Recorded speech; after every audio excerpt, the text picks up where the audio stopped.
ओम नमो आदेश अलख निरंजन. 12 मल्हार पवित्र स्थानी मच्छिंद्रनाथाने अष्टभैरवादिकांची खात्री करून देवीचा प्रसाद मिळवेल. कुमारदेवत तीरथ करून कोकणात कुडाठ प्रांतात अडूट गावात येऊन राहिला. त्या गावाबाहेर महाकालिका दैवत आहे. त्या देवताच्या दर्शनाकरिता मच्छिंद्रनाथ गेला. ते कालिका दैवत अति खत्तर असून शंकराच्या हातातल्या कालिकास्त्राची तेथे स्थापना केलेली आहे. त्या अस्त्राने पुष्कळ दैत्याचा प्राण घेतला. म्हणून शंकर प्रसन्न होऊन त्या अस्त्ररूपी कालिकेस वरप्रदान देण्यास तयार झाले. तेव्हा तिने वर मागून घेतला की आजपर्यंत मला सांगितलेली सर्व कामे मी केली. आता मला येथे विश्रांती घेऊ द्यावी. मग तिच्या मर्जीप्रमाणे शंकराने अंबेची त्या ठिकाणी स्थापना केली. त्या देवताच्या दर्शनास्तव मच्छिंद्रनाथ देवालयात गेला व त्याने देवीचे दर्शन घेतले आणि प्रार्थना केली की मातोश्री, मी मंत्रकाव्य केले आहे, त्यास तुझे साह्य असावे आणि माझ्या हातात राहून माझी कवित्व विद्या गौरवून वरदान देऊन तू उद्यास आणावी. अशा प्रकारची मच्छिंद्रनाथाने केलेली प्रार्थना ऐकून देवी संतप्त झाली. अगोदर त्या अस्त्रास देवीस श्रम झाले होतेच, तशात ते मच्छिंद्रनाथाचे भाषण ऐकून अग्नीत तूप पडल्यासारखे होऊन तिला अत्यंत राग आला व ती त्यास म्हणाली की अरे नष्टा पतिता, मला फार श्रम झाले आहेत. असे असता मला आणखी दुःख देव पाहतोस. तू कवित्व विद्या निर्माण करून माझ्या ज्वत वरप्रदान मागत आहेस, पण तिने करून मला तू विघ्न करावयास आला आहेस. हे निवांत स्थान पाहून मी येथे येऊन राहिले. असे असता दुरात्म्या मला त्रास देण्यास आला आहेस. तर आता माझ्या डोळ्यासमोर उभा न राहता चालता हो, नाही तर तुला शिक्षा करीन. अरे शंकराच्या हातातील अस्त्र ते मी तुझ्या हातात येऊन राहीन की काय. अरे मला बोलाविण्यासाठी तुझ्या मनात शंका तरी कशी आली नाही. आता तू येथून निमूटपणे चालता हो, नाही तर व्यर्थ प्राणास मुकशील. हे भाषण ऐकून मच्छिंद्रनाथाने देवीस म्हटले की मी प्राणास मुकेन ही गोष्ट तू स्वप्नात सुद्धा आणू नको. अगे सूर्यबिंब अगदी लहान दिसते, परंतु ते त्रिभुवन प्रकाशित करते. त्याप्रमाणे मी माझा प्रताप दाखवून तुला क्षणात वश करून घेतो पहा. तेथे अंबा म्हणाली, भ्रष्टा, तू कान फाडून हातात कणकण घालून व कपाथस शेंदूर लावून येथे येऊन मला भिववीत आहेस, पण मी या तुझ्या धमकावणीला भिणार नाही. अरे तुझी उत्पत्ती मला ठाऊक आहे.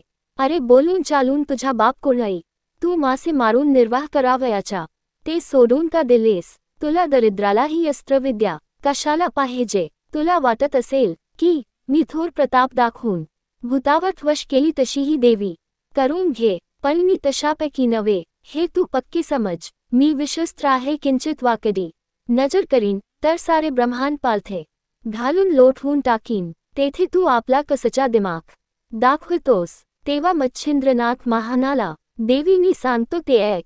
बढाई वामनाला मशक आसमान समजत होता, परंतु त्यालाच परिणामी पाताळलोक पाहावा लागला. हे भाषण ऐकून देवीस अतिशय राग आला. ती त्यास म्हणाली, तुझमध्ये कोणता प्रताप आहे तो मला आताच दाखीव. तेव्हा मच्छिंद्रनाथ म्हणाला की तू शंकराच्या हातामध्ये राहून मोठमोठाले पराक्रम केल्याचा दिमाग मला दाखवीत आहेस, तर तो तुझा प्रताप तू मला आता दाखीव.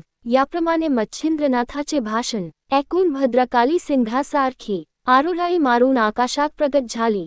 इतक्यात भयंकर शब्द होऊ लागला की जोगद्या, आता आपला प्राण वाचीव. तू आपल्या गुरुचे स्मरण कर, कारण वज्रास्त्राने जसा पर्वताचा चुराडा होतो तसा तुझ्या मुठीत पृथ्वीचा होईल. अरे ही कालिका आज पृथ्वी सपाट करून टाकण्यास तयार झाली आहे. आता तुझा निभाव कसा लागेल. अशी बरीच धमकावणीची भाषणं मच्छिंद्रनाथाने ऐकून घेतल्यानंतर तो तिला म्हणाला, तू पाहिजे तसे बोललीस तरी तुझ्यापासून माझे काही वाकडे वावयाचे नाही. असे म्हणून त्याने भस्म हातात घेतले व वासवशक्तिमंत्र जपून ते भस्म आकाशात फेकून दिले.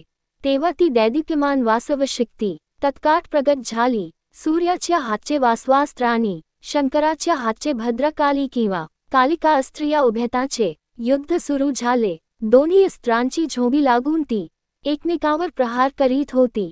झगडता झगडता शेवटी कालिकेने वासवशक्तीचा पाडाव केला आणि मोठ्या आवेशाने ती मच्छिंद्रनाथावर चालली. हे नाथाच्या लक्षात येताच त्याने पुन्हा भस्म घेऊन एकादश रुद्र मंत्रयोग सिद्ध करून फेकताच एकादश रुद्र प्रगट झाले. ते भयंकर व निवार प्रलय करणारे प्रगट होताच कालिकेचे तेज फिक्के पडले. तिने सर्वांस नमस्कार करून भक्तिपूर्वक स्तुती केली. तेव्हा ते सौम्य झाले. असे पाहून मच्छिंद्रनाथाने वज्रास्त्र धूम्रास्त्री सोडली, परंतु त्याचे काहीच वर्चस्व होईना, कारण कालिकेने धूम्रास्त्र गिथून टाकले व वज्रास्त्र शैलाद्री पर्वतावर आपटले. तेने करून तो पर्वत फुटून गेला.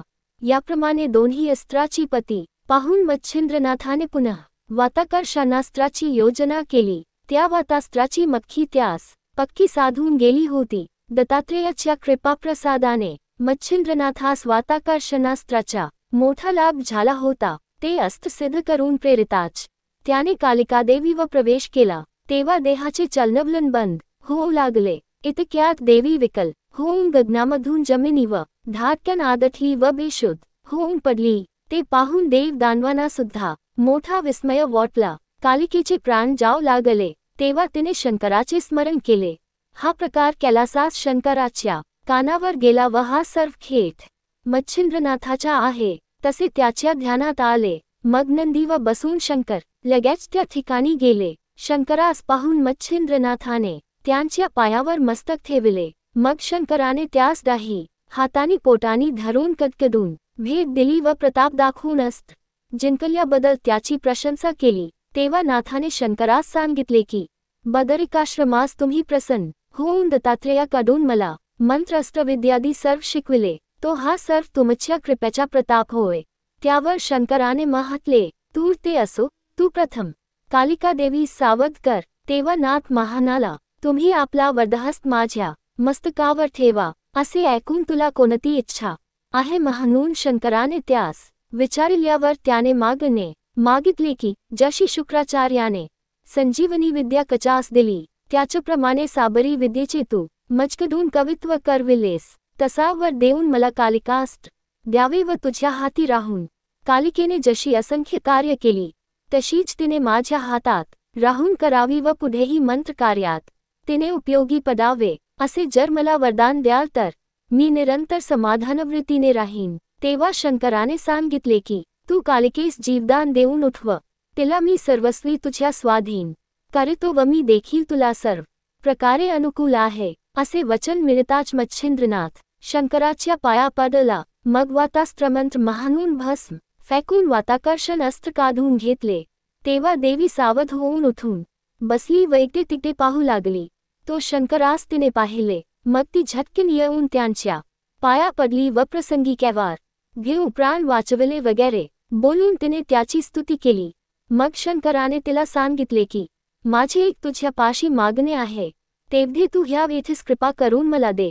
तेव्हा कोणता हेतू आहे म्हणून देवीने शंकरास विचारल्यावर त्याने सांगितले की माझ्या हातात तू बहुत दिवस राहिलीस, पण आता तू जगाच्या उपकारार्थ मच्छिंद्रनाथास सहाय्य व्हावे हे माझे मागणे तू कृपा करून कबूल कर. हे ऐकून तिला हसू आले. ती म्हणाली, मी तुमच्या पायाची दासी आहे. असे अष्टार्जव केल्यासारखे करून मजज्वत दान मागता हे काय? मला तुमची आज्ञा प्रणाम आहे. जिकडे पाठवाल तिकडे मी जाईन. मग तिने मच्छिंद्रनाथास बोलाविले. तो येताच देवीने त्यास आलिंगन दिले व मी सर्वस्वी तुला सहाय्य आहे असे वचन देऊन त्याचे तिने समाधान केले. मच्छिंद्रनाथ व शंकर ह्यांना देवीने 3 रात्री तेथे ठेवून घेतले. चौथे दिवस विचारून शंकर कैलासास व मच्छिंद्रनाथ गदातीर्थी हरेश्वरस गेला. स्वतः मध्ये बदल घडवून आणण्यासाठी वेट दिलात त्याबद्दल आपले मनापासून आभारी आहे. व्हिडिओ आवडल्यास चॅनलला शेअर करा, लाईक करा आणि सबस्क्राईब करा. कमेंटमध्ये ओम नमो आदेश लिहिण्यास विसरू नका.